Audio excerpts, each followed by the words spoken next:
Hello, welcome to Capsim GlobalDNA CompXM GlobalDNA CompXM 4 rounds and 5 quizzes. Remember this video for 4 rounds and 5 quizzes of CompXM.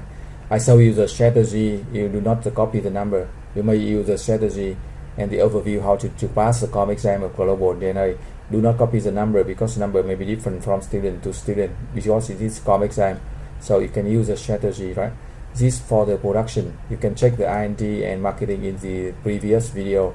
So we increase capacity. We can increase automation if we like, but 5 is just enough for round 2, right? And we have 4 product now. Here you see 4 product and also 3 market region. We calculate the production and outsource here for all the 3 products. On the 4 product in the 3 market, we need to do that 12 times, right? 12 times.